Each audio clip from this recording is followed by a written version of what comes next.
تو کمانے کو شریعت نے پسند کیا، حلال روزی کے لیے کوشش کریں۔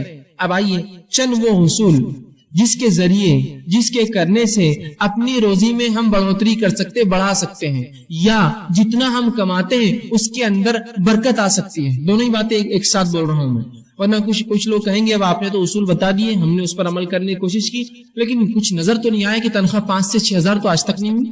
تو میں رزق کے اصول بتاؤں گا، تنخواہ بڑھانے کے اصول نہیں بتاؤں گا۔ رزق میں اولاد بھی شامل ہے، اچھی صحت شامل ہے، دنیا کی نعمتیں اور مال بھی شامل ہے۔ تو رزق کے اصول، کیسے ہم رزق کمائیں، اور ساتھ میں جتنا آپ کماتے ہوں گے اللہ اس میں برکت بھی دے گا۔ یہ بات آپ نے دیکھی ہوں گی، میں بھی دیکھ چکا ہوں کہ کچھ لوگ ہوتے ہیں جن کی تنخواہیں بڑی کم ہوتی ہیں، لیکن اللہ ایسی برکت دیتا ہے ان کی تھوڑی سی کمائی میں کہ وہ خود بھی اپنا کر لیتے ہیں، لوگوں کو صدقہ اور خیرات بھی کرتے ہیں، پڑوسیوں کی مدد بھی کرتے ہیں، اللہ کے دین پر بھی خرچ کرتے ہیں، حالانکہ بہت قلیل تنخواہیں، بہت تھوڑی تنخواہیں ہوتی ہیں۔ یہ بات میں نے خود دیکھی ہے۔ تو وہ جو حصول میں انشاءاللہ آپ کے سامنے رکھوں گا، جو باتیں بتاؤں گا، اس پر عمل کیا جائے تو یا تو آپ کے رزق میں اللہ بڑھوتری کرے گا، یا جتنا ہے اس میں ایسی عظیم برکت دے گا کہ آپ خوش اور مطمئن ہو جائیں گے اس رزق سے۔ یہ بڑی اہم بات ہے۔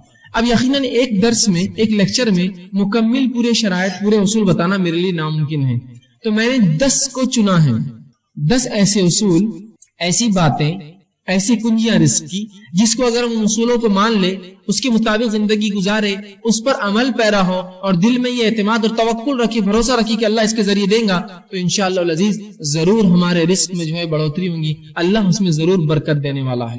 تو ایسے 10 اصول میں نے چنے ہیں، 10 کنجیاں میں آپ کے سامنے رزق کے اصول کے رزق میں بڑھانے کی انشاءاللہ آپ کے سامنے رکھوں گا، لیکن یہ مکمل نہیں ہے۔ یہ کئی باتیں جو کتاب و سنت نے بتائی ہے، ان میں سے چند میں آپ کے سامنے رکھنے کی کوشش کر رہا ہوں۔ آئیے اب کس طرح سے ہم اپنے رزق میں اضافہ کریں، اس کا پہلا اصول جو شریعت نے بتایا ہے، یقیناً اس کی ترتیب میری اپنی دی ہوئی ہے، لیکن باتیں اللہ کی کتاب، اس کے رسول کی سنت سے میں نے اہمیت کے اعتبار سے ان کو ترتیب دینا مناسب سمجھا۔ پہلی چیز جو ہم کریں گے جس سے ہمارے رزق میں بڑھوتری ہوگی، اضافہ ہوگا، فائدہ ہوگا، وہ سب سے پہلی چیز ہے توبہ اور استغفار۔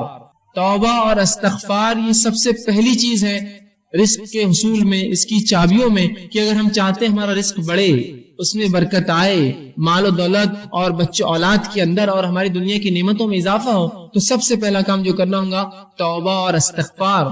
اب آئیے توبہ اور استغفار بولتے کس کو ہے، وہ اگر جان لے تو زیادہ فائدہ ہوگا، ورنہ استغفر اللہ استغفر اللہ استغفر اللہ تو ہم کہہ رہے ہیں صبح اور شام، استغفر اللہ من کل ذنب واتوب الیہ، استغفر اللہ من کل ذنب واتوب، ہم بار بار پڑھ رہے ہیں، اس کا معنی کیا ہے؟ یہ اگر جان لیں گے تو انشاءاللہ زیادہ فائدہ ہوگا۔ ورنہ ہم لوگوں کو دیکھتے ہیں استغفر اللہ کے ورد سے ان کی زبانیں تھکتی نہیں ہیں، لیکن ان کے اعمال سے اور ان کے معاملات سے کچھ بھی ایسا نہیں دکھتا کہ یہ استغفر اللہ واقعے میں کرتے ہوں گے یا اس کا کچھ فائدہ ہی نہیں ہوا ہوگا۔ ہم لوگ یہ سمجھتے ہیں شریعت نے جو استغفر اللہ کہنے کا حکم دیا کہ اس کے پڑھنے سے گناہ معاف ہوتے ہیں، تو ہم کو لگا کہ یہ استغفار اس لیے پڑھا جائے کہ گناہ کرو، اس لیے تو معاف ہوتے ہیں، تو ہم گناہ کرتے ہیں اور پھر استغفار پڑھتے ہیں۔ استغفار تو اس لیے جو گناہ ہو جائے اس کی معافی ملتی ہے، تو ہم سمجھتے نہیں کرنے کے لیے پڑھنا ہے ہم کو، کہ اب جو ہو گئے کرو اور پڑھو اور کرو اور پڑھو، جو ہو جائے اس کے لیے ہے۔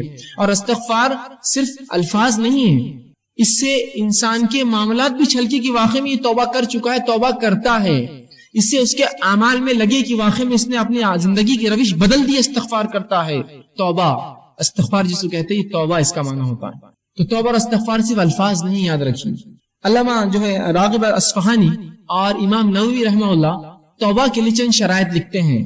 توبہ کے لیے وہ لوگ کہتے ہیں کہ 4 شرائط ہے، ان شرائط کو جب پورا کیا جائے گا تب استغفار ہوا، تب اصل توبہ ہوئی۔ آئیے پہلی شرط وہ لکھتے ہیں، وہ یہ ہے کہ گناہوں کو ان کی برائی کی وجہ سے انسان چھوڑے، گناہوں کو ان کی برائی کی وجہ سے انسان چھوڑے۔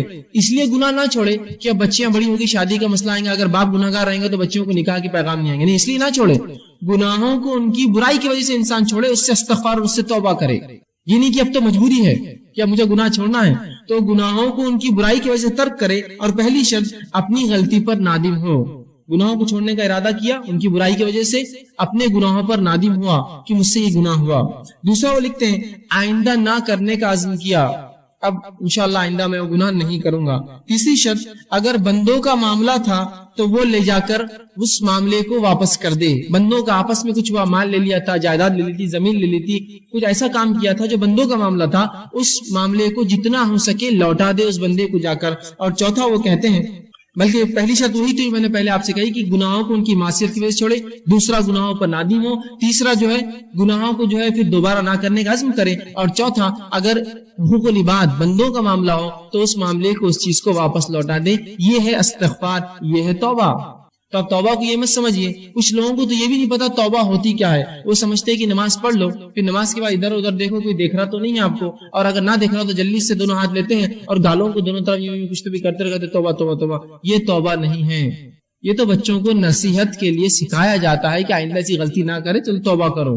یہ توبہ نہیں ہے. تو وہ امت کو توبہ کا تصور بھی نہیں ہے کہ اس کے اصول کیا ہے، وہ ہوتی کیسے، اس کا معاملہ کیا ہے. وہ سمجھتے گالوں پر ہاتھ لگانا یہ توبہ ہے. یہ توبہ نہیں، یاد رکھیے. توبہ کی 4 شرائط استغفار کی. آئیے اب جو استغفر اللہ یا استغفار ہے، یہ حصول رزق کا ذریعہ ہے. یہ کرنے سے رزق میں اضافہ ہوتا ہے. اس کے دلائل کیا ہیں؟ آئیے ہم قرآن سے دیکھتے ہیں. اللہ رب العزت قرآن میں فرماتا ہے، سورہ نون سورہ نمبر 71 اور آیت نمبر 10 سے لے کر 16 میں اللہ فرماتا ہے اور کہتا ہے فَقُلْتُ اسْتَغْفِرُوا رَبَّكُمْ إِنَّهُ كَانَ غَفَّارًا. پھر آگے فرماتا ہے يُرْسِلِ السَّمَاءَ عَلَيْكُمْ مِدْرَارًا وَيُمْدِدْكُمْ بِأَمْوَالٍ وَبَنِينَ وَيَجْعَلْ لَكُمْ جَنَّاتٍ وَيَجْعَلْ لَكُمْ أَنْهَارًا. یہ واقعہ یوں ہے کہ نوح علیہ السلام نے اپنی قوم کو دعوت دی، اسلام کا پیغام پہنچایا، قوم نے انکار کیا.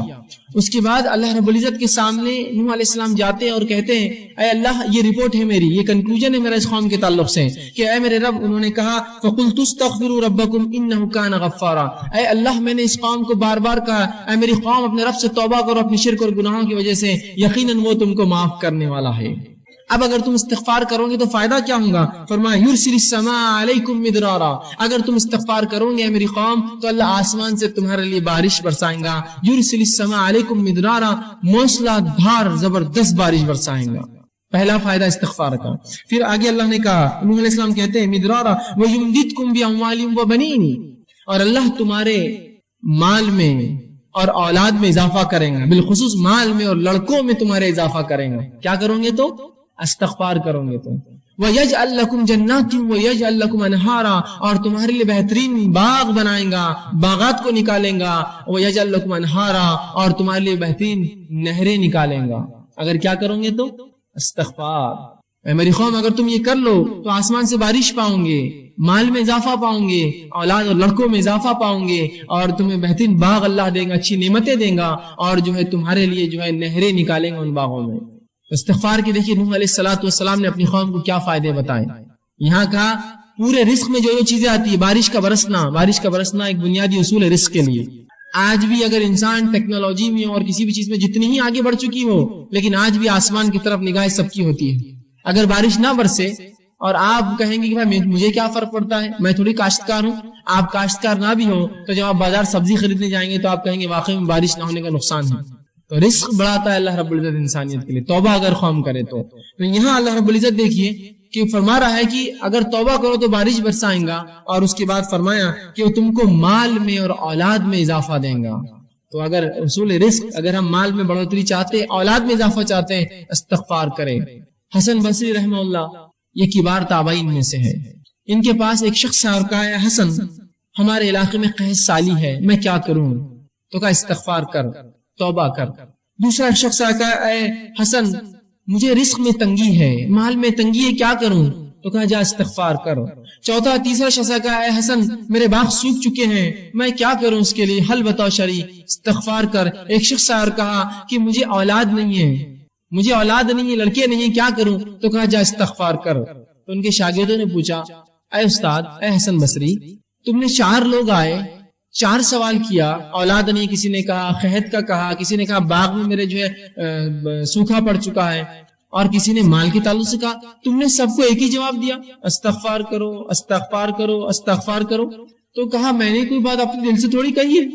اور فوراً انہوں نے قرآن کی اس آیت کو تلاوت کی، قُلْتُ اسْتَغْفِرُوا رَبَّكُمْ إِنَّهُ كَانَ غَفَّارًا يُرْسِلِ السَّمَاءَ عَلَيْكُمْ مِدْرَارًا، کہ تم اے میری قوم تم اللہ سے توبہ کرو، استغفار کرو، وہ تم پر موسلادھار بارش دیں گا. تو اگر ہم بارش چاہتے ہیں استغفار کریں، ہم مال چاہتے ہیں استغفار کریں، اولاد چاہتے ہیں استغفار کرے جو بے اولاد ہے، اور اگر جنت یا اس کا باغ سوکھ رہا ہے، اگر اسے مال نہیں آتا جبکہ آس پاس آتا ہے، استغفار کرے۔ تو یہاں حصول رزق کے لیے، رزق میں بڑھوتری کے لیے، اولاد میں بڑھوتری کے لیے، بارش کے ہونے کے لیے، اپنے باغ اور اپنی تجارت میں فائدے کے لیے استغفار اصول بتایا گیا ہے۔ توبہ کرو اپنے رب سے، توبہ کی چاروں شرائط کے ساتھ۔ نہیں تو میں استغفر اللہ استغفر اللہ استغفر اللہ تو کر رہا ہوں، لیکن انہی استغفر اللہ کے دوران میں گناہ کرتا ہوں۔ استغفر اللہ کی تسبیح چل رہی، کسی کا فون آیا جھوٹ بول دیا، کہاں آپ نے توبہ کی اپنے رب سے؟ استغفر اللہ تو میں پڑھ رہا ہوں، لوگوں کو دھوکہ دے رہا ہوں، کہاں آپ نے استغفر اللہ کیا؟ آپ نے معنی ہی نہیں سمجھا آپ نے اس کا۔ تو صحیح معنوں میں اگر استغفر اللہ ہم کریں گے تو اس کا فائدہ انشاءاللہ عزیز ہمیں زبردست ہوگا۔ مال میں اضافہ، اولاد میں اضافہ، کھیتی باڑی میں ہمارے اضافہ، تجارت میں اضافہ، بہت اس کے فائدے اللہ بارش دیں گا۔ آئیے اللہ کے رسول صلی اللہ علیہ وسلم فرماتے ہیں، مسند احمد اور ابو داؤد کی روایت ہے، عبداللہ ابن عباس رضی اللہ عنہ اس حدیث کے راوی، اور وہ کہتے ہیں اللہ کے رسول صلی اللہ علیہ وسلم نے فرمایا، تم جس نے کثرت سے اپنے گناہوں کی توبہ کی، جس نے کثرت سے استغفار کیا، اے اللہ مجھ سے گناہ ہو رہے مجھے معاف کر، کثرت سے۔ اور اللہ کے رسول دن میں سے 70 سے زائد مرتبہ توبہ اور استغفار کرتے، ایک روایت میں 100 سے زائد مرتبہ۔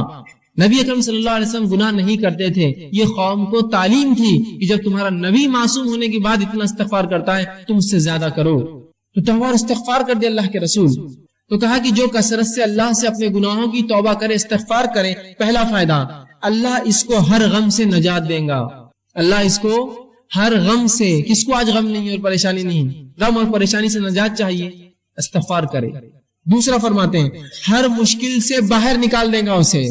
توبہ کی فائدے تو دیکھیے آپ، ہم تو رزق کے اصول دیکھ رہے ہیں لیکن فائدے دیکھیے، غم سے نکال دیں گا، مشکلات کو دور کر دیں گا اور اس کو باہر نکال دیں گا۔ تیسرا فرمایا وہاں سے رزق دیں گا جہاں سے سوچا بھی نہیں ہوگا، اس کے گمان بھی نہیں ہوگا مجھے رزق ملے گا، اور رب اس کو وہاں سے رزق اٹھا کر دے دیں گا۔ کس وجہ سے؟ توبہ کرے کثرت سے اپنے گناہوں کے لیے، ان کے شرائط کے ساتھ، تو وہاں سے اللہ رزق دیں گا اس شخص کو جہاں سے اس نے گمان بھی نہ کیا۔ کون؟ جو کثرت سے استغفار کرے، توبہ کرے اپنے گناہوں کے تعلق سے۔ یہ تھا پہلا اصول، پہلی شرط۔ آئیے دوسرا اصول کیا ہوگا؟ دوسری چیز جو کتاب و سنت میں ہم پاتے ہیں، جس کے تعلق سے بکثرت روایتیں آتی ہیں، جس کے کرنے سے رزق میں اضافہ ہوتا ہے، اللہ کا تقوی۔ اب جو میں آگے بڑھتا جاؤں گا، آپ یہ مت سوچئے یار یہ تو اپنے سے ہونے والا نہیں ہے، یہ تو ہونے والا نہیں ہے، اس سے ہٹ کر کچھ بتاؤ۔ ایسی آدمی کی مثال تو وہ ہے کہ اس کو ایک مرض اور بیماری ہے، بیماری کا علاج ڈاکٹر دیتا ہے، کہتا ہے یہ دوا تو مجھ سے نہیں کھا جائیں، کچھ اور بتاؤ، تو وہ کہے جاؤ پھر مر جاؤ، اس کے علاوہ کوئی حل نہیں تمہارے لیے۔ شریعت جو حل دے رہی وہ یہ ہے۔ اب آپ بولیں گے میرے کو تقویٰ نہیں جمے گا، میرے سے استغفار تو ہونے والا ہے نہیں، تو پھر یاد رکھیے آپ اپنے ہاتھوں سے اپنی جان لے رہے، تو میں اس معاملے میں کیا کروں، کہاں سے حل لائے؟ ٹھیک ہے، تو یہ بات بڑی اہم ہے، آپ اس کو پکڑ لے۔ شریعت کے پاس حل ہے، اگر آپ نہ لینا چاہیں یہ آپ کی مرضی ہے، شریعت نے حل دے دیا۔ اب آپ ان کو چھوڑ کر 1000 جگہ سر پٹکیے، یاد رکھیے واپس لوٹ کر یہیں آنا پڑے گا۔ اصول یہی ہے، نہیں میں کیا کروں گا، فلاں کر لوں گا، بینک سے کر لوں گا، یہاں آپ کچھ کر لیجئے، اگر یہ نہ کیا آپ سب کچھ کر لیجئے، اس کے بعد آ کر یہیں ٹکنا پڑے گا اور پچھتا کر سر نیچے رکھ کر یہی سوچنا پڑے گا اب میں کیا کروں، میرے رب نے میرے لیے کیا احکامات دیے۔ تو اگر یہ ہم اپنی زندگیوں میں لا لے تو بڑا فائدہ ہے۔ استغفار کو مشکل چیز نہیں، یاد رکھیں، اس کے لیے کوئی آپ کو گھر بار چھوڑ کر رات میں 3 بجے 2 بجے اٹھ کر نہیں جانا ہے، چلتے پھرتے اٹھتے بیٹھتے اللہ گناہ ہو گیا بس اب توبہ، میں اب نہیں کرنے کو، استغفر اللہ مجھ سے گناہ ہو گیا میں نہیں کروں گا، اللہ کم از کم کچھ نہ ہو سکے تو نمازوں کے بعد پس 3 مرتبہ رسول اللہ زور اللہ اکبر ایک بار کہتے اور کہتے استغفر اللہ، اتنا تو کہہ سکتے ہیں، 15 بار تو یہی ہو جائیں گا 5 نمازوں کے بعد۔ رسول اللہ 70 یا ایک روایت میں 100 سے زیادہ بار یہ پڑھتے تھے، کوشش کیجیے۔ دوسرا اصول تقوی اختیار کریں۔ اب تقوی کیا ہے؟ تقوی اللہ کا ڈر ہے۔ تقوی کیا ہے؟ تقوی اللہ کا پاس و لحاظ ہے۔ پاس و لحاظ سمجھتے ہیں آپ؟ اگر ایک بوڑھا انسان آپ کے سامنے آ کر کھڑا ہو جائے اور آپ کرسی پہ بیٹھے ہیں تو آپ اس کا پاس و لحاظ کرتے ہیں، خود اٹھ جاتے ہیں، جناب آپ بیٹھ جائیں، اس کو کہتے ہیں تقوی، پاس و لحاظ رکھنا، اللہ کا ڈر، اللہ کا پاس و لحاظ، ٹھیک؟ تو تقوی اختیار کرے۔ تقوی کے معنی کے تعلق سے کئی باتیں آتی، امام نووی رحمہ اللہ لکھتے ہیں تقوی کے تعلق سے کہتے ہیں اللہ تعالیٰ کے احکامات پر عمل کرنا، جن باتوں سے اس نے روکا ان باتوں سے رک جانا، اور ہر وہ کام جس سے اللہ کی ناراضگی یا عذاب آتا ہے ان سے بچنا، یہ تقوی ہے۔ تقوی کیا ہے؟ ہر وہ کام جو اللہ نے حکم دیا اس کا کرنا، ہر وہ کام جس سے روکا اس سے رکنا، اور اس کے علاوہ جن تمام کاموں کے کرنے سے اللہ کی ناراضگی ملتی ہے، عذاب ملتا ہے، ان کاموں سے رکنا، اس کو تقوی کہتے ہیں عربی میں۔ تو ہم اب جو اللہ نے کہا وہ کرے، جس سے روکا اس سے رکے، اور ہم ہر وہ کام جس سے عذاب ملتا ہے اس سے اجتناب کرے، یہ تقوی ہے۔ تو ہم تقوی اختیار کریں. دوسرا اصول یاد رکھیے. آئیے تقوی کے تعلق سے کہ رزق کا حصول ہے، رزق اس سے بڑھتا ہے. مختلف مقامات پر قرآن حدیث میں اس کے حوالے ملیں گے. میں چند حوالے آپ کے سامنے رکھتا ہوں. اللہ رب العزت سورۃ طلاق سورہ نمبر 65 اس کی آیت نمبر 2 اور 3 میں کہتا ہے وَمَن يَتَّقِ اللَّهَ يَجْعَل لَّهُ مَخْرَجًا. کیا فرمانا دیکھیے، وَمَن يَتَّقِ اللَّهَ، جو اللہ کا ڈر اور پاس و لحاظ اختیار کرے، يَجْعَل لَّهُ مَخْرَجًا، اللہ اس کو ہر غم سے باہر نکال دے گا اور اس کو وہاں سے روزی دے گا جہاں سے اس نے کبھی گمان بھی نہیں کیا ہوگا. کیا فرمایا؟ وَمَن يَتَّقِ اللَّهَ يَجْعَل لَّهُ مَخْرَجًا، جو اللہ پر جو ہے اس کا تقوی اختیار کرے گا اللہ اس کو ہر غم سے نجات دے گا اور وہاں سے روزی دے گا جہاں سے اس نے سوچا بھی نہ ہوگا، گمان بھی نہیں کیا ہوگا، اس کی عقلیں گئی بھی نہیں ہوں گی. وہاں صرف ایک عمل کیجئے، تقوی اختیار کیجئے، زبردست عظیم فائدے کہ وہاں سے رزق دیں گا جہاں سے سوچا نہ ہوگا اور ہر غم سے اس کو نجات دیں گا. اس آیت کے تعلق سے یجعل لہ مخرجا کے تعلق سے عبداللہ ابن عباس رضی اللہ عنہ فرماتے ہیں، اس کی تفسیر میں کہتے ہیں اس کو دنیا اور آخرت کے ہر غم سے باہر نکالیں گا. یجعل لہ مخرجا کے تعلق سے. اور اسی آیت کے اس جملے کی تفسیر میں عبداللہ ابن مسعود رضی اللہ عنہ فرماتے ہیں اور کہتے ہیں ان اکبر آیات من قرآن فرجا، غموں کو، مصیبتوں کو اور پریشانیوں کو دور کرنے والی قرآن کی سب سے عظیم آیت ہے. جو شخص اللہ کا تقوی ڈر اختیار کرے اللہ کیا کرتا ہے اس کے لیے یجعل لہ مخرجا، ہر غم سے نکلنا، ہر مشکل سے نکلنا آسان کرتا ہے اور وہاں سے روزی دیتا ہے جہاں سے اس نے گمان بھی نہیں کیا تھا. تقوی اختیار کیجیے، اللہ کا عظیم فائدے اس دنیا میں، عظیم فائدے، ہر غم سے نجات اور رزق میں اضافہ.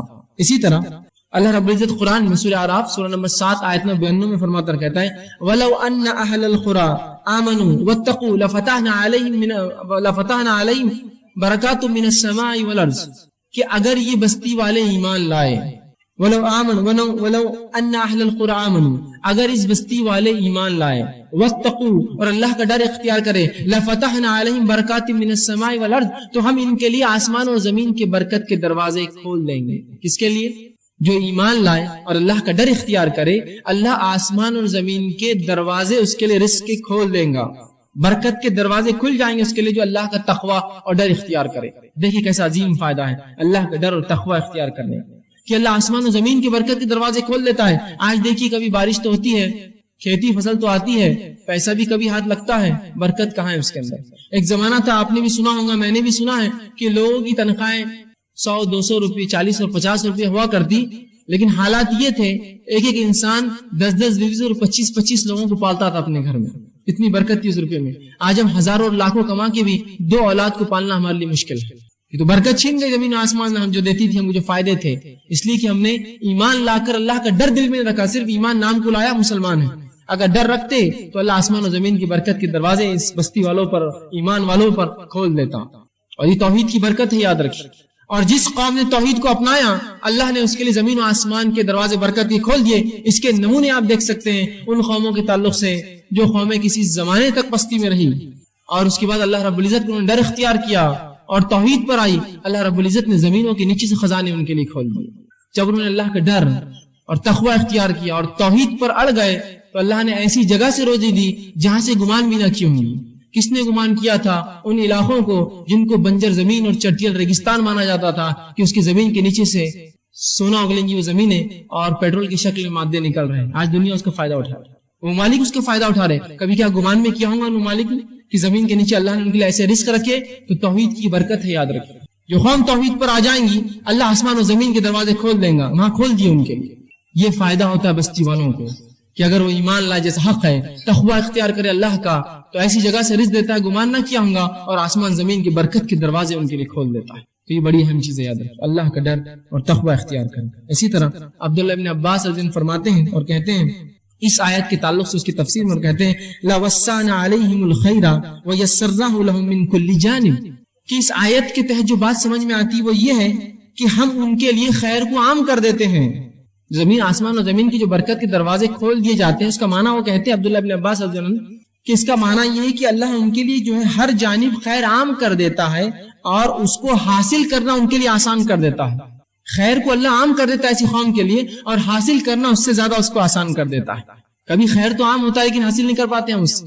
خیر کو عام کرتا ہے اللہ اور اس کو حاصل کرنا آسان کرتا ہے. تو دیکھیے اللہ کا ڈر اختیار کرنے کا فائدہ کیا ہے. زمین و آسمان کی برکتیں اور ساتھ میں ایسی جگہ سے روزی اور رزق جہاں سے گمان نہ کیا. آئیے اسی طرح جو ہے تیسرا اصول تقوی کے بعد جو تیسری چیز اپنی زندگی میں ہم لائیں گے جس سے ہم کو یہ فائدہ ہوگا کہ ہم رزق کی کنجا حصول رزق کے لیے جو رزق میں بڑھوتری زیادہ کرنے کے لیے جو ہم کریں گے وہ یہ ہے اللہ تعالیٰ پر توکل، بھروسہ، اعتماد. آج مسلمان کو جب بھی رزق کی تنگی آتی ہے، رزق کی کمی ہوتی ہے، چاہے اولاد کی شکل میں، باغات یا مال تجارت میں گھاٹے کی شکل میں، یا اسی طرح جو ہے اور بھی قسم کی کوئی تکلیف آتی ہے، وہ سب سے پہلے غیر اللہ کے پاس بھاگتا ہے اللہ پر توکل چھوڑ کر، اور ان سے مانگتا ہے کہ مجھے دو. کہاں سے ملیں گے پھر آپ کو رزق میں اضافہ؟ اللہ سے آپ مانگے، اس پہ کامل توکل اور بھروسہ کریں. اور اس کے تعلق سے توکل کسے کہتے ہیں یاد رکھ لیجئے. امام غزالی رحمہ اللہ کہتے ہیں توکل کے تعلق سے اپنی کتاب احیاء علوم الدین کے اندر وہ لکھتے ہیں اور کہتے ہیں توکل یہ ہے کہ دل کا اعتماد صرف اسی پر ہو جس پر بھروسہ کیا گیا ہو. دل کا مکمل اعتماد اس ذات پر ہو جس پر بھروسہ کیا ہو، اور مکمل طور پر اس پہ توکل کریں جس کا اس نے دعویٰ کیا ہو. اگر ایک شخص یہ کہتا ہے میں مسلمان ہوں اور رب پر میرا توکل بھروسہ ہے، اب مکمل طور سے اس پر اعتماد کریں کہ ہاں رب مجھے دینے والا ہے، اب ضرورت نہیں شک و شبہ کی. مکمل اعتماد کرے اس ذات کے اوپر جس کا اس نے نام لیا ہے، اس پہ اعتماد. یہ ہے توکل، بھروسہ، اعتماد جس کو عام زبان میں کہیں. اسی طرح امام مناوی کہتے ہیں توکل کے تعلق سے اس کا معنی لکھ کر کہتے ہیں کہ توکل بندے کے اظہار عجز ہے. بندہ اللہ کے سامنے عاجز ہو جائے، اللہ میں کچھ نہیں کر سکتا ہوں، بس میں عاجز ہوں تیرے سامنے، تجھ سے ہی مانگتا ہوں مکمل طور سے. اور جس پر توکل کیا گیا ہے اس پر مکمل بھروسہ کرے. تو ایک مومن توکل کرے کس پر؟ اللہ پر. اس سے رزق میں بڑھوتری ہوتی ہے. اب اس کے تعلق سے کہ توکل رزق کے بڑھانے کا سبب ہے، اس کے تعلق سے کئی روایتیں آتی ہیں. مسند احمد کی اور ترمذی کی روایت ہے جس میں اللہ کے رسول صلی اللہ علیہ وسلم فرماتے ہیں، عمر بن خطاب اس کے راوی ہیں، اور وہ کہتے ہیں اگر تم اللہ تعالیٰ پر ایسا بھروسہ کرو، اللہ کے رسول نے فرمایا کہ اگر تم اللہ تعالیٰ پر ایسا توکل، اعتماد اور بھروسہ کرو جیسے پرندے توکل، اعتماد اور بھروسہ کرتے ہیں کہ وہ ہر صبح خالی پیٹ اپنے گھروں سے نکلتے ہیں اور شام بھر پیٹ گھر لوٹتے ہیں، تو اللہ بھی تمہیں ویسا ہی رزق دیں گا جیسے پرندوں کو دیتا ہے کہ وہ خالی پیٹ اپنے گھروں سے نکلتے ہیں اور شام بھر پیٹ لوٹتے ہیں. توکل کا فائدہ کہ اگر تم اللہ پر ویسا توکل کرو جیسا پرندے کرتے ہیں تو اللہ بھی تمہیں رزق دیں گا کہ وہ صبح اپنے گھر سے بھوکے پیٹ نکلتے ہیں اور جب رات لوٹتے ہیں تو بھر پیٹ لوٹتے ہیں. لیکن ایک بات یہاں سمجھنے کی بڑی اہم ہے، جب میں توکل کی بات کر رہا ہوں تو کوئی یہ نہ کہے کہ میں نے اللہ پر مکمل توکل کر لیا اور اب میں کچھ بھی نہیں کرتا ہوں. ایسے بہت سے لوگ ہوتے ہیں جو اپنی کوتاہیوں کو، کاہلیوں کو شریعت اور دین پر ڈالتے ہیں. میں نے اللہ پر توکل کر لیا تو اس کا کیا مطلب؟ کیا تم کام دھندا چھوڑ دو، تجارت چھوڑ دو، دنیا سے بیزارگی اختیار کر لو؟ نہیں، اس کا مطلب یہ نہیں ہے. اس کا مطلب یہ نہیں. توکل کا یاد رکھیے. حدیث کیا کہہ رہی ہے؟ پرندے گھر سے نکلتے ہیں، خالی پیٹ نکلتے ہیں اور بھر پیٹ لوٹتے ہیں. تو یہاں کوشش کرنا ہے. پرندے گھونسلوں میں بیٹھ کر توکل نہیں کرتے ہیں کہ اللہ دے گا. پرندے اپنے گھروں سے نکلتے ہیں، رسول اللہ فرماتے ہیں، اور شام بھر پیٹ لوٹتے ہیں. آپ بھی اللہ پر بھروسہ کیجئے، گھر سے نکل جائیے، انشاءاللہ رب ہم کو جو ہے ضرور روزی دیں گا اور شام ضرور بھر پیٹ لوٹیں گے. لیکن پرندے جو ہوتے ہیں ان کا معاملہ تھوڑا انسانوں سے مختلف ہوتا ہے، یہ بھی بتا دوں. پرندے سیدھے جا کر رزق لے لیتے ہیں. انسانوں کو رزق حاصل کرنے کے لیے نوکری، تجارت، کاروبار کرنا پڑتا ہے، دکانوں میں جانا پڑتا ہے اور اسی طرح مختلف مقامات پر جانا پڑتا ہے کمانے کے لیے. پرندوں کا تھوڑا رزق الگ ہے، ہم سے مختلف ہے. وہ سیدھے رزق کو اٹھا لیتے ہیں، جا کر پھل اناج کھا لیتے ہیں. ہم تو ویسا نہیں کر سکتے. ظاہر سی بات ہے ہمارا توکل ویسا ہوگا کہ ہم گھروں سے نکلیں گے، کچھ نہ ہو تو ایک دکان والے کے پاس جائیں، کہیں گے بھائی آج کچھ ہم مالک کو دے دو، میں بھیک تو نہیں مانگ سکتا، میں کام کر کے کما لوں گا آج شام تک. نکلے تو صحیح. تو ہمیں کالج، اسکول اور مکاتب، اسی طرح جو ہے اپنے آفیسز اور جو ہے اپنی کام کی جگہوں پر جانا پڑے گا، تب ہم جو ہے شام بھر پیٹ لوٹیں گے. یہ مانا ہے. ورنہ کوئی کہے میں نے اللہ پر توکل کر لیا، بس میرا پورا اعتماد ہے کہ اللہ مجھے دینا چاہیں گا تو دیں گا، نہیں تو نہیں، میں گھر میں ہی رہوں گا. تو ایسا انسان یاد رکھیے اگر جو ہے کسی ایسے جھاڑ کے نیچے بھی لیٹا جہاں بہت زیادہ پھل پک کر گرتے، تب بھی پھل بہت مشکل سے اس کے منہ میں آ کر گرے گا. یہ توکل نہیں ہے، یہ توکل نہیں. ٹھیک ہے. تو توکل کا معنی یہ ہے کہ آپ کوشش کریں اللہ پر بھروسہ رکھتے ہوئے اللہ ضرور آپ کو رزق دیں گا. کوشش کریں. تو اس کا مطلب یہ نہیں آپ کوشش چھوڑ دیں. اور کیوں نہ ہو، اللہ سورۃ طلاق 5 میں فرماتا ہے وَمَن يَتَوَكَّلْ عَلَى اللَّهِ فَهُوَ حَسْبُهُ. جو اللہ پر بھروسہ اور اعتماد کرتا ہے اللہ سے کافی ہو جاتا ہے، اللہ اس کے لیے کافی ہے. لیکن کوشش یہ زیادہ ضروری ہے، شک اور شبے میں نہ پڑے آپ. ورنہ بہت سے لوگ ہوتے ہیں کہتے ہیں بھائی کیوں محنت کر رہے ہو، مشقت کر رہے ہو، بس اللہ اللہ کرتے رہو، جتنا دینا اللہ دیں گے. ارے بھائی کوشش ضروری ہے، کوشش کے بعد تمام چیزیں ہیں. ٹھیک. اللہ کے رسول صلی اللہ علیہ وسلم کے پاس ایک شخص آیا، ابن حبان کی روایت ہے، عمرو بن امیہ رضی اللہ راوی ہے. وہ کہتے ہیں کہ رسول اللہ صلی اللہ علیہ وسلم کا ایک شخص آیا اور اس نے کہا اللہ کے رسول میں اپنے اونٹنی کو کھلا چھوڑ دیتا ہوں اور اللہ پر توکل کرتا ہوں، بھروسہ کرتا ہوں. رسول اکرم نے کہا نہیں، تو اس کے گھٹنے کو پہلے باندھ دے پھر اللہ پر توکل کر. سمجھے آپ توکل کا معنی؟ تو کوشش کر لے اس کو بچانے کی، کیوں بھاگ کر نہ جائے، پھر اللہ پہ بھروسہ کر. تو اونٹنی کو کھلا چھوڑیں گے اور اللہ پہ بھروسہ کریں گے تو بھاگ جائیں گے. پھر تو جو تیرے ماتحت کوشش ہے وہ کر لے کہ اونٹنی کے گھٹنے کو باندھ دے، پیر کو باندھ دے، پھر اللہ پر بھروسہ کر، پھر انشاءاللہ العزیز جو ہونا ہے وہ اللہ کرے گا. لیکن یہ نہیں کہ آپ کو کوشش نہ کرے اور کہیں میں نے اللہ پر توکل کر لیا، اب اللہ میرا رزق میرے گھر میں بھیج دیں گا، میں بیٹھا رہوں گا. ایسا نہیں ہونے والا. یاد رکھیں پرندے نکلتے ہیں اللہ پر بھروسہ کر کے، شام بھر پیٹ لوٹتے ہیں. نکلیے، کوشش کیجئے، جائیے تو یہ معاملہ ہوگا. لیکن ہمارے پاس ایک عجیب مسئلہ ہے. ہم نے کام کو چھوٹے اور بڑے معاملوں میں تقسیم کر دیا، چھوٹے کام اور بڑے کام. اور شریعت نے جہاں اچھا اور برا نہیں کہا، اچھے کام اور برے کام بھی ہم نے کر لیے. کوئی کام جب تک حلال ہو اچھا اور برا نہیں، تو سب اچھے ہیں. اگر حلال ہے تو اچھا ہے. کوئی انسان اگر جوتا بھی اگر سیتا ہے تو وہ بھی اچھا کام کرتا ہے، کوئی غلط نہیں. ہاں اگر کوئی بہت کماتا اور حرام کام کرتا ہے تو وہ کام غلط ہے، بلکہ اس کے کہ اس نے حلال کام کرا ہے، جوتا سی رہا ہے، جھاڑو مارتا ہے، حمام اور پیخانے لوگوں کی صاف کرتا ہے، وہ حلال کام ہے اس کے لیے، بلکہ اس کے کہ حرام کام کریں. لیکن ہمارا مسئلہ یہ، وہ ڈگری وہ پوسٹ ملی تو میں جاؤں گا، نہیں تو میں کام نہیں کروں گا. پھر ایسے لوگوں کے لیے توکل اور بھروسہ اور تقویٰ کچھ کام نہیں آنے والا. یہاں نکلنے کے معنی میں آپ جائیے، کوشش کیجیے. آپ کوشش نہیں کریں گے اور بولیں گے میں سیدھا جاؤں اور ایک مالدار انسان بن جاؤں، تو یہ ہونے والا ہی نہیں. کوشش کیا ہے اس کے لیے. اور ہر شخص جو کسی زمانے میں مالدار ہوتا ہے، کسی زمانے میں کہانی پوچھی وہ غریب بھی تھا، چھوٹی چھوٹی کوشش کی اور اسی کوشش میں بڑھتا رہا، اللہ نے اس کو برکت دی. سمجھ رہے آپ بات؟ تو کوشش کیجیے، چاہے کام کوئی بھی ملے، حلال ہے کرنے میں شرمائیے مت، بڑھ جائیے آگے، اس کو بڑھ کر کیجیے. انشاءاللہ عزیز آپ کو دنیا اور آخرت کے فائدے ہوں گے انشاءاللہ. ٹھیک ہے. چوتھی چیز جو ہم کو کرنا پڑیں گے رزق کو بڑھانے کے لیے وہ ہے صلہ رحمی. صلہ رحمی بڑی اہم چیز ہے، یاد رکھیے. صلہ رحمی کا معنی ہوتا ہے رشتوں کو جوڑے رکھنا، رشتوں کو جوڑے رکھنا. ٹھیک ہے. حافظ ابن حجر اسقلانی رحمہ اللہ وہ لکھتے ہیں اس کے تعلق صلہ رحمی کے تعلق سے، اور کہتے ہیں کہ صلہ رحمی سے مراد رشتہ داری ہے، اور رشتہ دار سے مراد وہ لوگ ہیں جن میں باہمی نسبتی تعلق ہو، چاہے پیدائش سے تعلق بنا ہو، چاہے نکاح سے تعلق بنا ہو، نسبتی اس سے تعلق ہو، چاہے پھر وہ وارث ہو یا نہ ہو، محرم ہو یا نہ ہو، وہ اس کا رشتہ ہے. مثال کے طور پر کچھ لوگ وارث ہوتے ہیں رشتہ دار، مثال کے طور بیٹے اور بیٹیاں یہ وارث ہیں اور ساتھ میں محرم بھی. لیکن کچھ لوگ غیر محرم بھی ہوتے ہیں جو آپ کے رشتہ دار ہوتے ہیں، آپ کی جو ہے چچیری بہنیں اور پھپھیری بہنیں اور خلیری بہنیں، وہ آپ کی محرم نہیں ہے لیکن رشتہ دار ہے. تو یہ تمام رشتے جو انسان پیدائش سے لاتا ہے اور تمام رشتے جو اس کے نکاح کے بعد بنتے ہیں یہ ہے اس کے رشتہ دار، اور ان سے صلہ رحمی کرنا، رشتوں کو جوڑے رکھنا، خام و خواہ کے نہیں توڑنا. لیکن آج ہم دیکھتے ہیں لوگ خطا رحمی کرتے ہیں، رشتوں کو توڑ دیتے ہیں آسانی سے. بھائی چچا ہے بات نہیں کرتا، یہ ہے بات نہیں کرتا، ان کے پاس جاتا نہیں، ان سے ملتا نہیں، ان کے پاس کھاتا نہیں، رشتے مت توڑیے خام خواہ کے. صلہ رحمی کے آئیے فائدے سن لیجیے. اللہ کے رسول صلی اللہ علیہ وسلم فرماتے ہیں، جو ہے بخاری کی روایت ہے، ابو ہریرہ رضی اللہ عنہ حدیث کے راوی کہتے ہیں آپ صلی اللہ علیہ وسلم فرمایا جو شخص اپنے رزق میں کشادگی چاہتا ہے اور اپنی عمر میں اضافہ چاہتا ہے وہ صلہ رحمی کرے.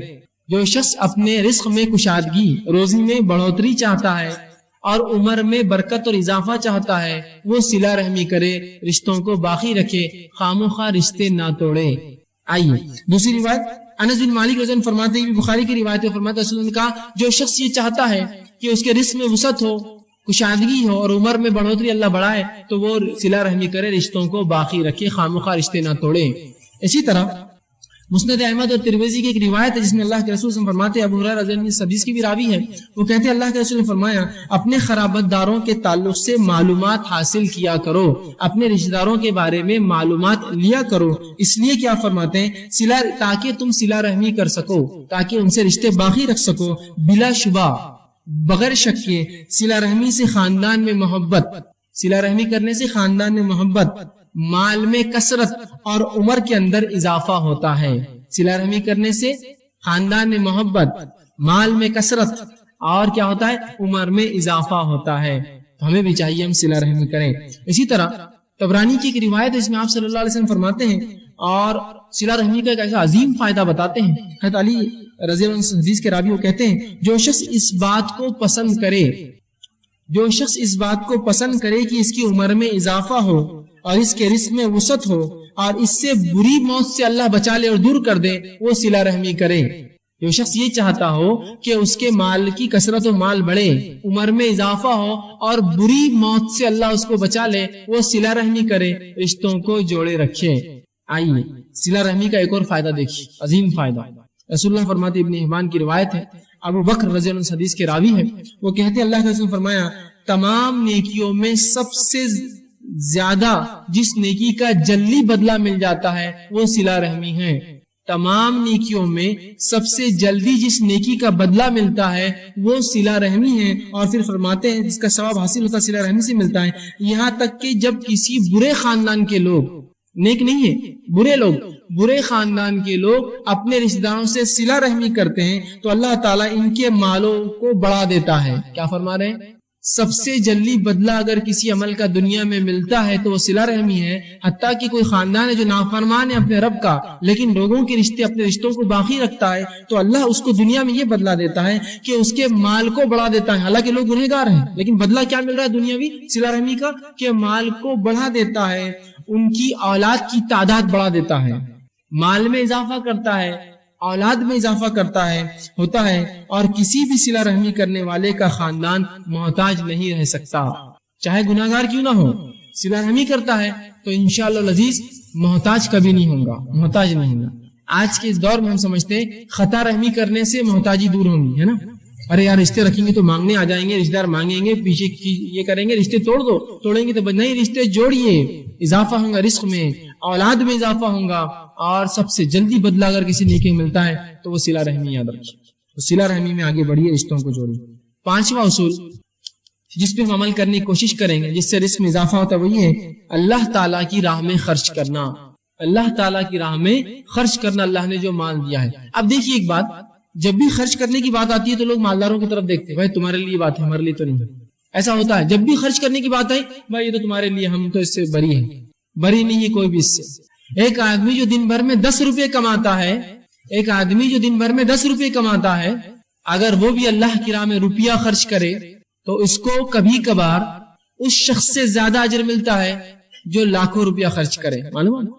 اسی طرح اسی تعلق سے ایک حدیث رسول نے فرمائی، ایک شخص نے 1 درہم خرچ کیا اور ایک نے 1000 درہم خرچ کیا، دونوں برابر ہے۔ یا ایک روایت میں فرمایا ایک شخص نے 1 درہم خرچ کیا، ایک نے 1000 کیا، یہ ایک والا 1000 پر فوقیت پا گیا۔ صحابہ نے کہا اللہ کے رسول 1 درہم اور 1000 کیسے برابر ہوں گے دونوں خرچ کرنے والے؟ تو کہا ایک شخص نے 1 درہم کما، 2 درہم کمایا، ایک اللہ کی راہ میں خرچ کر دیا، یہ برابر ہوگا اس مالدار کی جس نے 1000 خرچ کیے۔ مطلب یہ حدیث جو بتا رہی ہو یہ فیصد، پرسنٹیج۔ اگر میں روز دن بھر میں 1,00,000 روپیہ کماتا ہوں تو کیا میں 50,000 خرچ کرنے کا دل ہے میرا؟ لیکن وہیں اگر ایک غریب دن میں 10 روپے کماتا اور دیکھتا میرا پڑوسی ایک انسان اس کو آج کچھ بھی کمائی نہیں، لے 5 تیرے اور 5 میرے، آدھی تنخواہ اللہ کی راہ میں خرچ کر دی اس نے، کیا ثواب ہے اس کا؟ اللہ تعالیٰ فیصد میں اجر دیں گا، ظاہر سی بات ہے اس کی تنخواہی اس کو ملا ہی 10 روپے تھا اور 5 خرچ کر دیے، سبحان اللہ، تو 50% خرچ کیا، اجر فیصد سے ملنے والا ہے بھائی۔ یہ مت سمجھیے آپ کی بھائی تو میں تو زندگی بھر میں تو 1 لاکھ ہی کمایا، کیا خرچ کیا ہوں گا میں نے؟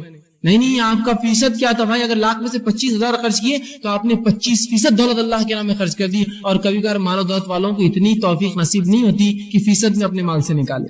تو آپ یہ مت سمجھیے کہ خرچ آئے تو میں مالدار تم لوگ دیکھو، نہیں، ہر آدمی خرچ کرے گا۔ جذبہ پیدا کیجیے اپنے اندر خرچ کرنے کا اللہ کے نام میں، کہ اگر میں 10 روپیہ دن میں کماتا ہوں، کوشش کروں کہ 1 روپیہ خرچ کروں جو کہ 10% میرے مال کا اور کمائی کا ہوگا، اللہ یقیناً اجر دے گا۔ معلوم، خرچ کیجیے اللہ کے نام میں، جذبہ پیدا کیجیے۔ مالداری اور غریبی خرچ میں آڑ نہیں بنتی، اصل چیز نیت ہے جو خرچ میں آڑ بنتی ہے۔ اصل غنا اللہ کے رسول فرماتے ہیں اصل مالداری دل کی مالداری، دل سے مالدار آدمی، مال سے نہیں۔ ایک آدمی تو مال سے کروڑ پتی ہے لیکن بازو والے کے پیسے بھی اس کی نظر رہتی جب وہ نوٹا نکالتا ہے، اور ایک آدمی غریب ہے لیکن اس کو کسی کے مال کے اوپر اس کی نظر نہیں ہے، اللہ اس کو دے رہا، وہ کما رہا، میں اپنا کما رہا ہوں۔ تو غنا، مالداری تو اصل دل کی مالداری ہوتی ہے، پیسے اور نوٹوں سے انسان مالدار نہیں ہوتا۔ کبھی تو کچھ لوگ پیسے کما کے اور غریب بن جاتے ہیں کہ پہلے جو ہے کھاتا پیتا تھا، اب پیسے خوب کما رہا تو اب صرف چنے پہ گزارا کرتا ہے، اس لیے کہ وہ اور جمع کرتا ہے۔ تو غنا دل کا ہوتا ہے، مالداری دل سے ہوتی ہے، دل سے مالدار بنیے، اللہ کی راہ میں خرچ کیجیے، اللہ دیتا ہے، یاد رکھیں۔ اور ایسے لوگوں کی مثالیں میں آپ کو دے سکتا ہوں جنہوں نے اپنی زندگی میں چھوٹے چھوٹے کام کیے اور اللہ کی راہ میں ایسا پیسہ خرچ کیا کہ انہوں نے بڑی بڑی مساجدیں بنائی۔ ایسی واقعی بعید نہیں، اگر آپ نے نہ دیکھی ہو تو ایک الگ بات ہے، نہ سنی ہو تو الگ بات ہے کہ لوگوں نے حمالیاں کی اور اپنے مال و دولت سے زمینیں خریدی ان پیسوں سے اور اس پر مسجدیں تعمیر کی اپنے روپے اور پیسے سے. ایک صاحب کو تو میں بھی جانتا ہوں جنہوں نے اپنی زندگی بھر جو ہے فگے بیچے, بلونز, اور ایک مسجد انہوں نے تعمیر کی اس کمائی کے اوپر. تو خرچ کرنے والا دل سے مالدار ہو تو خرچ کرتا ہے, اب دل سے ہی غریب ہو تو پھر اس کے لیے بہت مسئلہ ہے. اللہ جتنا دے, ایک احد کے برابر دیا تو دوسرے کی توقع کریں گا, دوسرے احد کے برابر سونا دیا تو تیسرے کی توقع کریں گا, اس کی خواہش بننے ہونے والی. تو خرچ کیجیے, اللہ کے نام جذبہ پیدا کیجیے, اس کا بڑا فائدہ ہے, بڑا فائدہ ہے. اب اللہ کے نام میں خرچ کرنے کا کیا معنی ہے؟ جہاں جہاں اللہ نے حکم دیا وہاں خرچ کیجیے, یتیموں میں, مسکینوں میں, فقیروں میں, مسافروں کے اندر, وہ لوگ جن کی گردنیں جو ہے دبی ہوئی ہے بوجھ کے تحت, ادھار جن پر ہے ان میں, جو لوگ جو ہے اسلام پر چلنے کی بنیاد پر جیلوں میں ڈال دی گئی ان کے چھڑانے کے لیے مختلف جگہ جہاں شریعت نے حکم دیا اللہ کی راہ میں خرچ کیجیے. یاد رکھیے. اب آئیے, خرچ کرنے سے مال و دولت میں اضافہ ہوتا ہے, اس کے دلائل سن لیجیے. اللہ رب العزت سورہ سبا سورہ نمبر 34 آیت 39 میں فرماتا اور کہتا ہے وَمَا أَنفَقْتُم مِّن شَيْءٍ فَهُوَ يُخْلِفُهُ, اور آگے فرماتا ہے وَهُوَ خَيْرُ الرَّازِقِينَ, تم جو کچھ اللہ کی راہ میں خرچ کرو گے اللہ اس کو لوٹا دے گا اور اللہ خیر رزق دینے والا ہے. کیا فرمایا؟ تم جو کچھ اللہ کی راہ میں خرچ کرو گے اللہ اس کو لوٹانے والا ہے.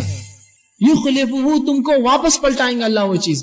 سبحان اللہ. اندازہ لگائیے, دنیا میں اگر ہم کسی پر خرچ کریں, اس کی حیثیت مرتبہ استطاعت کے مطابق خرچ کرتے ہیں کہ یار جتنا خرچ کریں گے اتنا ریٹرن بھی ملے گا, یہ آدمی کی حیثیت زیادہ ہے نا. اندازہ لگائیے, لوگ اللہ کے راہ میں خرچ کر کے سوچتے ہیں ہم غریب بن جائیں گے. ارے کیسے تم غریب بنو گے؟ تم سوچو تو صحیح, کس کے راستے میں تم پیسہ دے رہے ہو؟ کیا وہ ذات تم کو غریب رہنے دیں گی؟ اس کے راہ میں خرچ کرنے کی بات کبھی نہیں ہو سکتا. یاد رکھیے, جو اللہ کے راہ میں خرچ کرتا ہے اللہ اس کو عظیم نعمت عطا کرتا ہے. یاد رکھیے, خرچ کرنے کا جذبہ بنائیے اور یاد رکھیے اللہ کے راہ میں ہم جیسا خرچ کریں گے ویسا اس کا بدلہ بھی ملے گا. آج ہماری ذہنیتیں اتنی کند ہو گئی ہے, اتنی بگڑ چکی ہے کہ سب سے ناقص, سب سے کمزور, سب سے چھوٹا, سب سے ادنا اور سب سے بیکار قسم کی چیز اللہ کی راہ میں ہم خرچ کرتے ہیں. دلائل کی فہرست لا کر گنا سکتا ہوں. میرے گھر کا کام چل رہا ہے اور میرے گھر کی فرشی کیسی ہونا چاہیے, وہ میرے شان و شوکت اور میرے اسٹیٹس کے مطابق ہونا چاہیے. وہیں کوئی کہے کہ بھائی اللہ کی راہ میں کچھ اگر آپ دے دیتے, ایک مسجد, ایک مدرسہ یا دینی کچھ کام ہو رہا ہے, ایک فرشی دے دیجئے, تو وہ کہتا ہے کہ فلاں دکان پہ جاؤ, اس کو فون کر کے بولتا ہے 3rd گریڈ کی یہ سب سے ناقص فرشیاں ہو تو نکال کر دے دو, اس لیے کیوں مسجد میں لگنا ہے. میرے گھر کا اگر نل ہو تو سب سے اچھا ہو, کروم پالش ہو, پیتل کا ہو, اس لیے کہ لوہے کا ہوتا ہے تو وہ کھلتا نہیں ہے جلدی. اگر مسجد میں کوئی آیا کہ ہمیں نل چاہیے تو بھائی وہ 4-10-5 روپے کے لوکھنڈی نل لے لیجئے, جس کو فجر میں لوگ پتھروں سے کھولتے ہیں اس لیے کہ وہ ٹائٹ ہو جاتے ہیں, اس کو مارنا پڑتا ہے کھولنے کے لیے. یہ اللہ کی راہ میں, تو تم جو دو گے اس کی راہ میں وہ پلٹا کر اللہ دیں گا. پھر اللہ بھی سب سے ناقص, سب سے فالتو, سب سے ادنا, سب سے بیکار والی چیز ہم کو لوٹا کر دیتا ہے, اس لیے کہ اس کی راہ میں وہی ہم نے دیا ہے. جو دو گے وہ پاؤ گے. ایک آدمی ہے جو مال و دولت میں اچھا امیر آدمی ہے, اس کے اگر وہ آپ کے گھر آیا تو آپ کیسا خرچ کرتے ہیں اس پہ؟ ارے یار اس کی حیثیت بولتے, کل اس کے گھر جائیں گے تو اپنے کو ملے گا, کرو خرچ.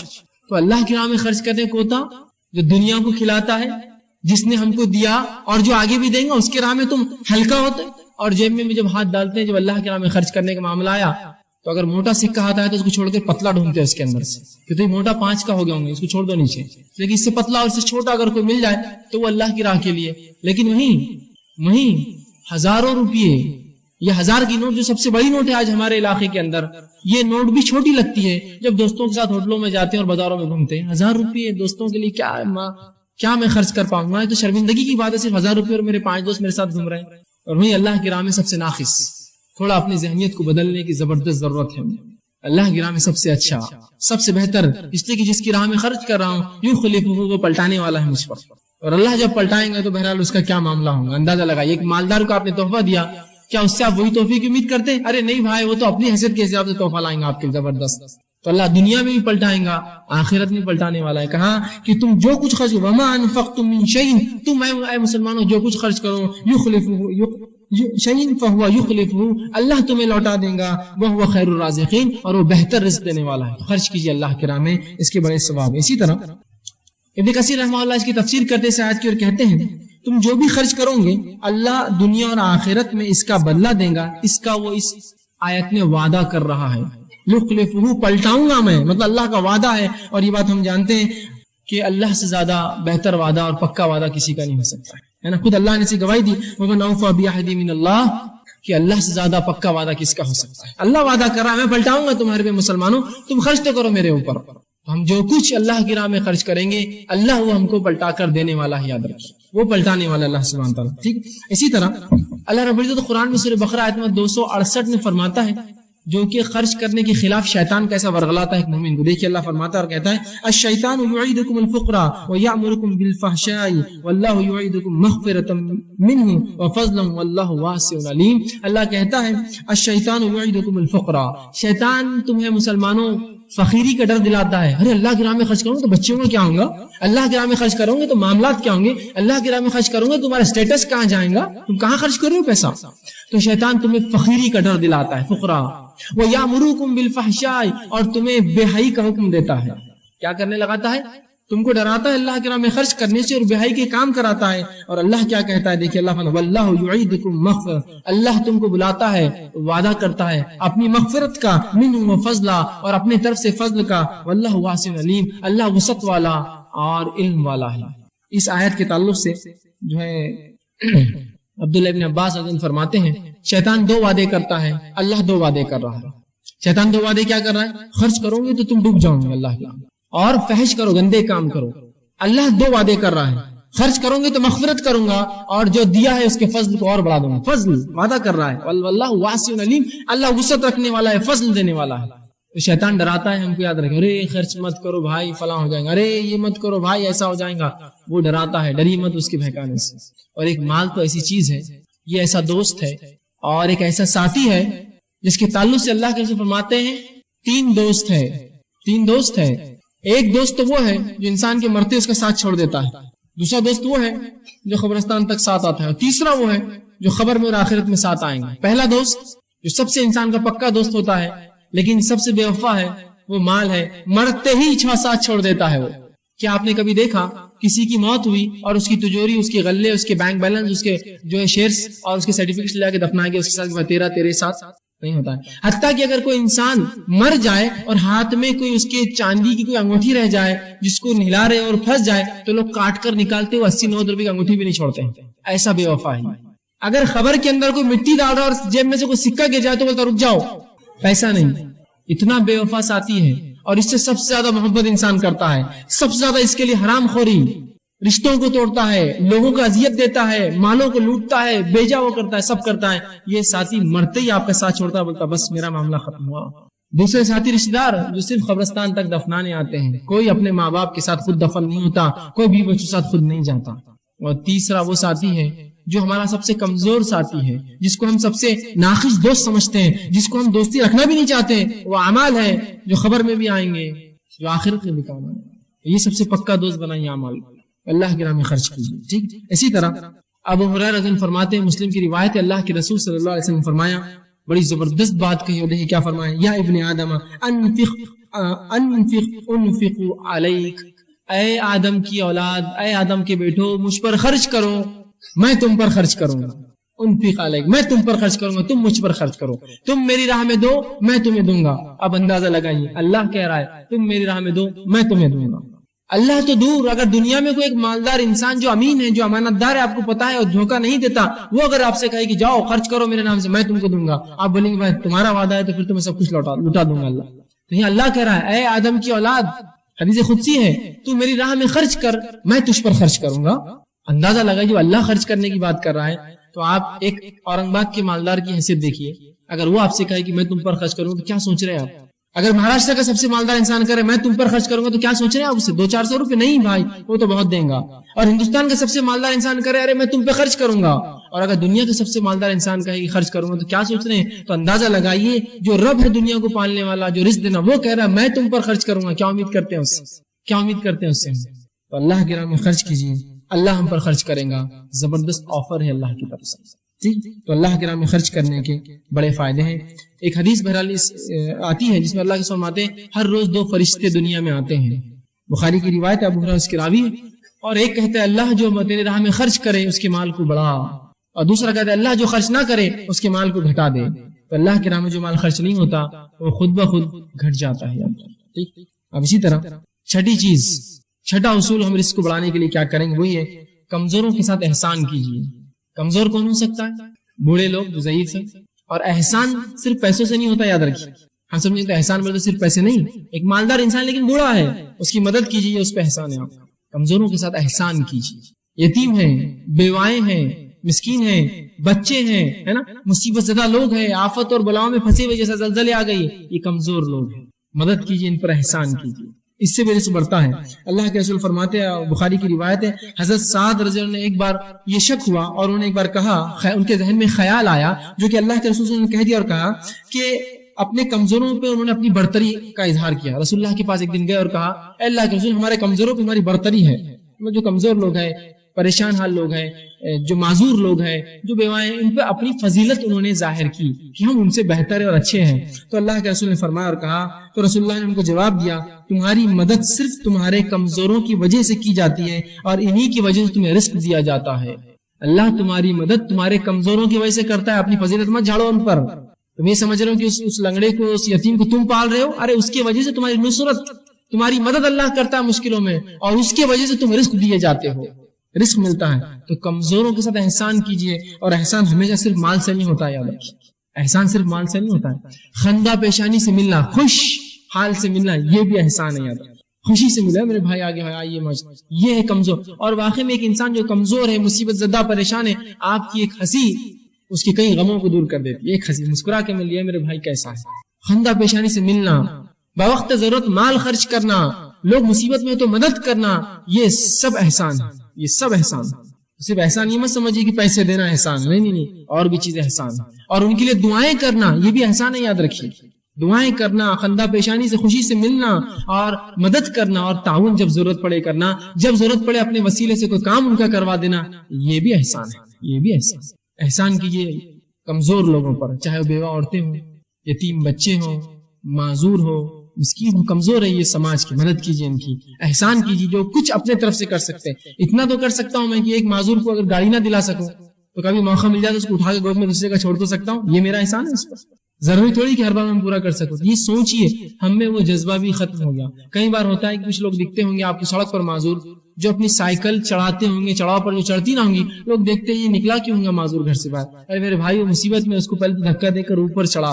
عجیب معاملہ ہے. کمزوروں کے تعلق سے اس امت کے پاس کوئی رحم نہیں ہو، بلکہ کمزور لوگ نشانہ اور ٹارگٹ ہے ہمارے لیے کہ ان کو تکلیف دی جائے. اب مل گیا ایک آدمی جس کا مزہ لی جائے، ان پر احسان کیجیے، اللہ نصرت کرے گا، مدد کرے گا ہماری، اور جو ہے رزق اضافہ دے گا.